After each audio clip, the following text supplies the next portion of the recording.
Baik, bismillahirrahmanirrahim. Assalamualaikum warahmatullahi wabarakatuh. Mari kita lanjutkan perkuliahan kita. Ya, perkuliahan kali ini topiknya adalah penilaian kinerja. Materi ini saya dapatkan dari internet dengan sumbernya adalah sebagai berikut.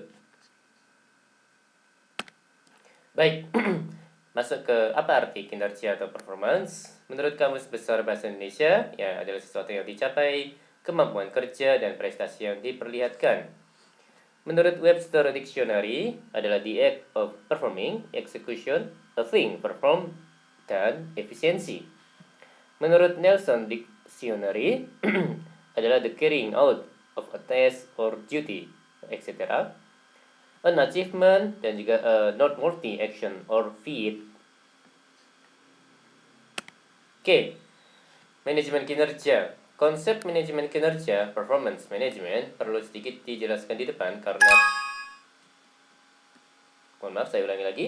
Konsep manajemen kinerja, performance management, perlu sedikit dijelaskan di depan karena penilaian kinerja, performance appraisal, adalah salah satu unsur penting dalam manajemen kinerja. Sistem manajemen kinerja adalah proses formal yang terstruktur untuk mengukur, mengevaluasi, dan mempengaruhi sikap, perilaku, dan hasil kinerja para karyawan yang terkait dengan jabatan atau pekerjaan mereka. Ini menurut Schuller and Jackson di tahun 2006 ya Mas dan Mbak. Sistem manajemen kinerja membantu mengarahkan dan memotivasi para karyawan untuk memaksimalkan usaha mereka dalam mencapai tujuan organisasi. Ya, ini menurut Schuller and Jackson di tahun 2006, Mas dan Mbak sekalian. Oke.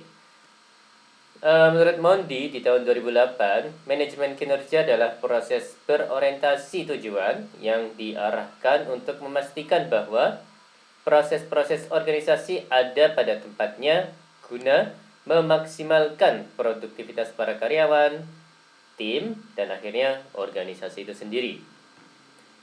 Menurut Schuller and Jackson di tahun 2006, ada dua komponen manajemen kinerja, yakni pengukuran dan umpan balik kinerja dan komponen imbalan dari kompensasi total. Oke, penilaian kinerja. Mohon maaf. Penilaian kinerja adalah proses yang dilakukan organisasi untuk mengevaluasi hasil kerja para karyawannya, menurut Walter N. Davis di tahun 1996.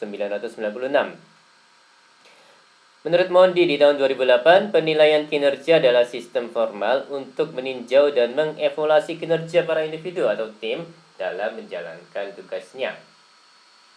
Menurut Schuller and Jackson di tahun 2006, penilaian kinerja melibatkan evaluasi kinerja yang didasarkan pada penilaian dan pendapat dari para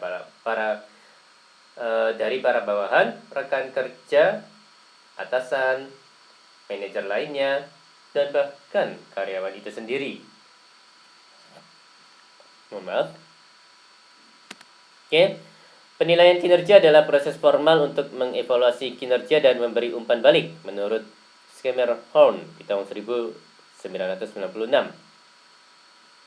Menurut Dessler di tahun 2006, penilaian kinerja berarti mengevaluasi kinerja karyawan saat ini dan atau di masa lalu relatif terhadap standar prestasinya. Manfaat penilaian kinerja menurut Walter and Davis di tahun 1996. Ya, ada beberapa poin ya Mas dan Mbak ya. Ada perbaikan kinerja, ada penyesuaian kompensasi, ada penempatan karyawan, ada kebutuhan pelatihan dan pengembangan, ada perencanaan dan pengembangan karir, ada juga mendeteksi kelemahan proses staffing, mendeteksi ketidaktepatan informasi, mendeteksi kesalahan desain jabatan, menjamin kesempatan kerja yang setara, mendeteksi faktor eksternal yang mempengaruhi kinerja, dan memberikan umpan balik bagi Departemen Sumber Daya Manusia. Oke, ya masuk ke subtopik syarat penilaian kinerja. Suatu sistem penilaian kinerja harus mampu menggambarkan secara akurat kinerja yang tipikal dari seorang karyawan. Untuk itu, sistem penilaian kinerja harus 1. Job related. mengevaluasi berbagai perilaku kritikal yang dapat menghasilkan kinerja yang sukses. Yang kedua, praktis, dapat dipahami dengan mudah oleh para evaluator dan karyawan. Kemudian, terstandarisasi, memungkinkan terwujudnya praktik penilaian kinerja yang seragam.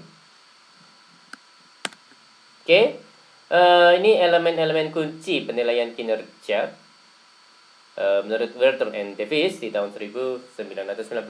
Jadi ada ini ya, kinerja karyawan, ini masuk ke penilaian kinerja, kemudian masuk ke umpan balik karyawan, kemudian masuk ke arsip karyawan, kemudian masuk ke keputusan sumber daya manusia, dan kembali lagi ke kinerja karyawan gitu ya. Kembali lagi ke kinerja karyawan gitu ya masyarakat sekalian. Nah, di umpan balik karyawan ini apa namanya ya? Bisa masuk juga ke ini dari keputusan SDM ke kinerja karyawan, masuk ke panah ini ya Mas dan Mbak ya, masuk ke apa ya, panah ini dari umpan balik karyawan. Nah, penilaian kinerja ini apa namanya ya, ada standar-standar yang terkait dengan kinerja, masuk ke ukuran-ukuran kinerja dan penilaian kinerja gitu ya. Dari dua kota ini mengarah ke penilaian kinerja gitu ya Mas dan Mbak ya, kalau saya tidak salah. Oke, standar kinerja. Standar kinerja, performance standards adalah tolok ukur benchmark yang digunakan untuk mengukur kinerja. Agar efektif, standar tersebut harus terkait dengan hasil yang diharapkan dari suatu jabatan.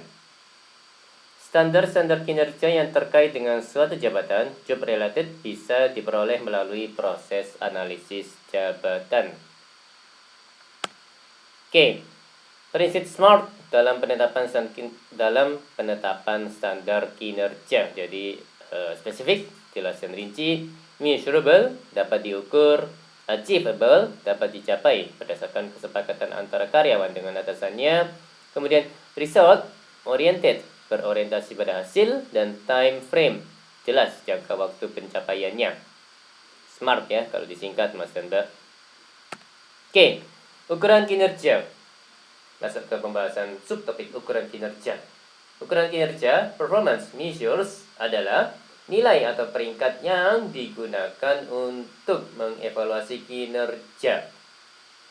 Ukuran kinerja harus mudah digunakan, dapat diandalkan, ya, atau reliable, dan mampu melaporkan perilaku-perilaku kritikal yang menentukan kinerja. Oke, ya, ini jenis dan akurasi ukuran kinerja. Jadi ini ada apa istilahnya ya, kuadran gitu ya. Jadi sumbu Y-nya itu tipe ukuran kinerja, sumbu X-nya tingkat akurasi relatif. Jadi tipe ukuran kinerja ada objektif, subjektif.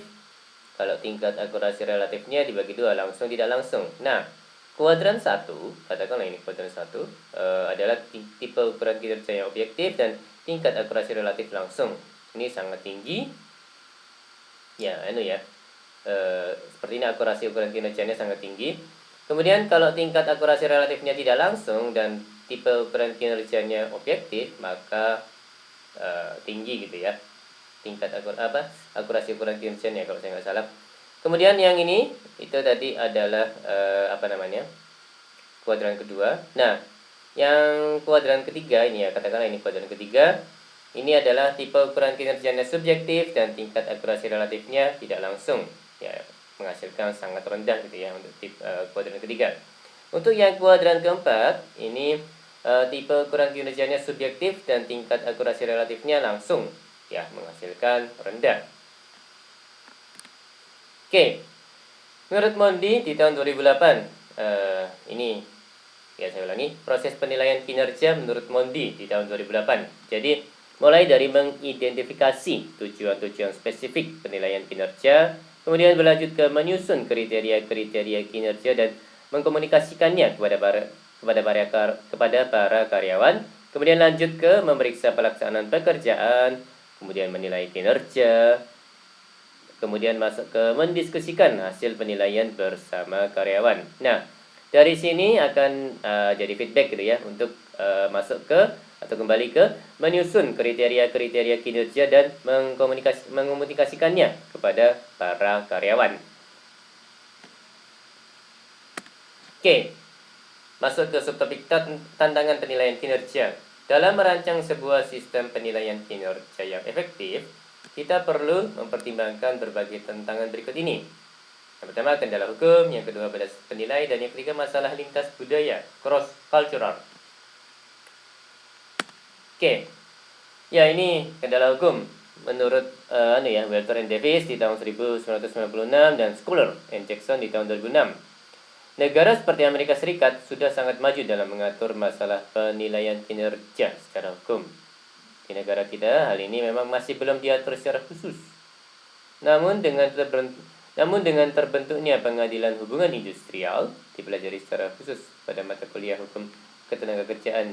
Ya, kalau menurut slide ini, bukan tidak mungkin dalam waktu tidak lama lagi akan muncul aturan-aturan hukum yang terkait dengan penilaian kinerja di perusahaan-perusahaan Indonesia.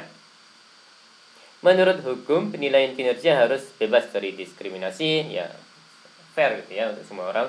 Kemudian job related berkaitan dengan jabatan atau pekerjaan, valid, sah sebagai alat ukur, reliable dapat diandalkan, dan dipergunakan secara adil.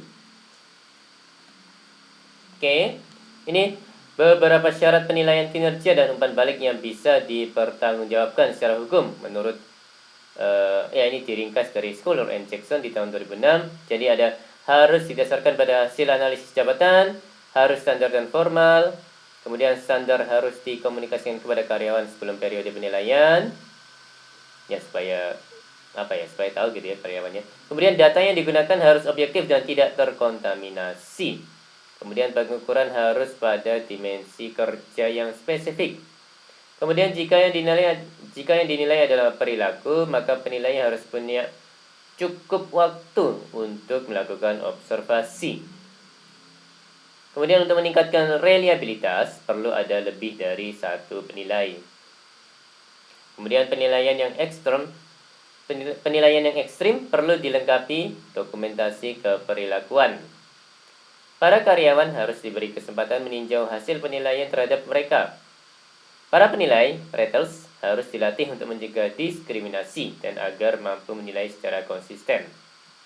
Ya, tentunya agar fair juga ya Mas dan Mbak ya. Penilaian harus sering dilakukan, paling tidak setahun sekali.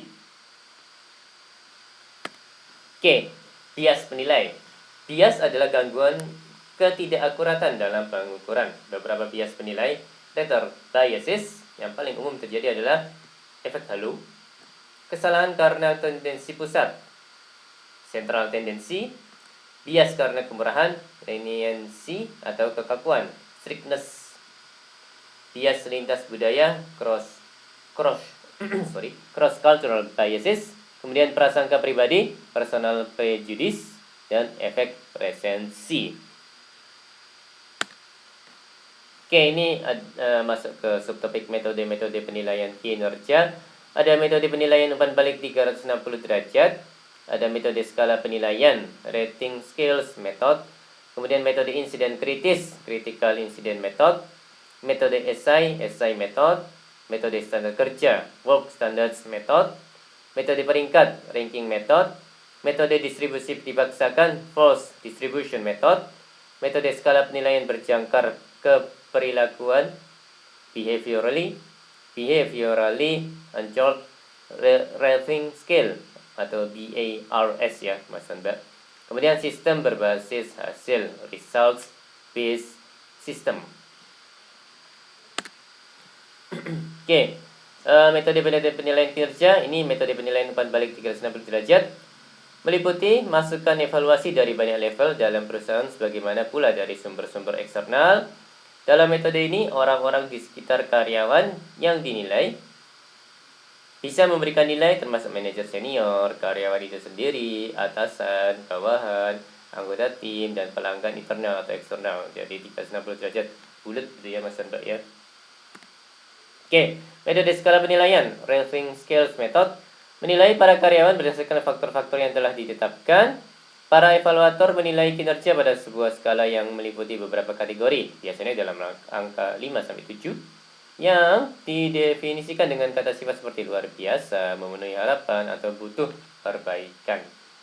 Faktor-faktor yang dipilih untuk evaluasi biasanya ada dua macam, yakni faktor yang berhubungan dengan jabatan, job related, kemudian karakteristik pribadi.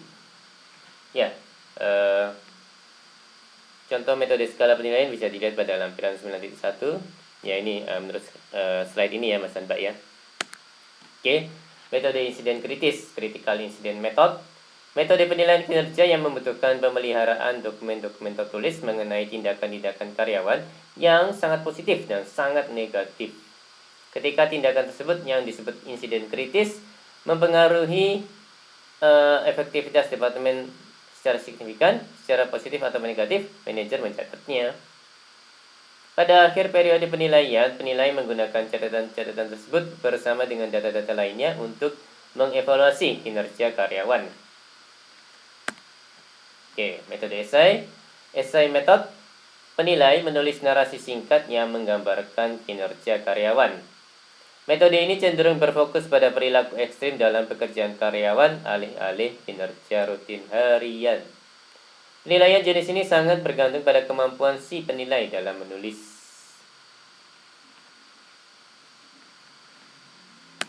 Oke, metode standar kerja, work standards method, membandingkan kinerja setiap karyawan dengan standar yang telah ditetapkan atau tingkat output yang diharapkan. Standar-standar mencerminkan output normal dari seorang karyawan rata-rata yang bekerja dengan kecepatan normal. Metode untuk menentukan standar kerja ada studi waktu, time study. Kemudian ada pengambilan sampel pekerjaan, work sampling. Oke, metode peringkat, ranking method. Penilai menempatkan seluruh karyawan dari sebuah kelompok dalam urutan kinerja keseluruhan. Sebagai contoh, karyawan terbaik dalam kelompok diberi peringkat tertinggi dan yang terburuk diberi peringkat rendah. Anda mengikuti prosedur ini hingga Anda memeringkat semua karyawan.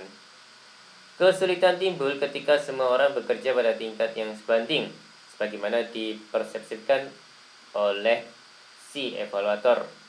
Ya, nilainya sama gitu ya misalnya. Oke, metode distribusi dipaksakan, forced distribution method, mengharuskan penilai untuk membagi orang-orang dalam sebuah kelompok kerja ke dalam sejumlah kategori terbatas, mirip suatu distribusi frekuensi normal.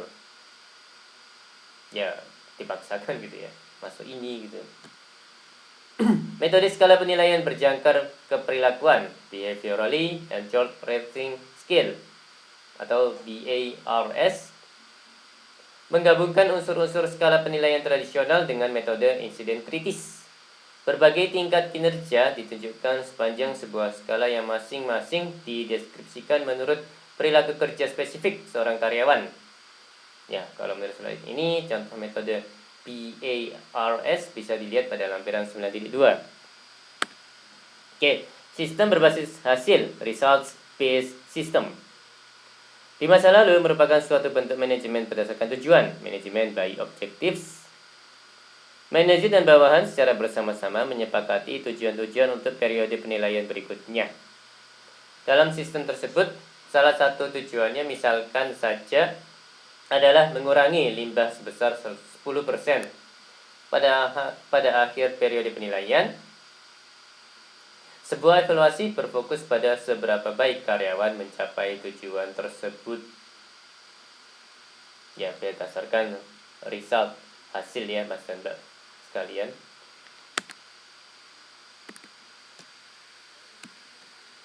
Baik, demikian perkuliahan hari ini. Ya, terima kasih atas waktu dan perhatiannya. Mohon maaf kalau ada kata-kata yang salah. Saya akhiri. Insya Allah kita jumpa lagi next time. Wassalamualaikum warahmatullahi wabarakatuh.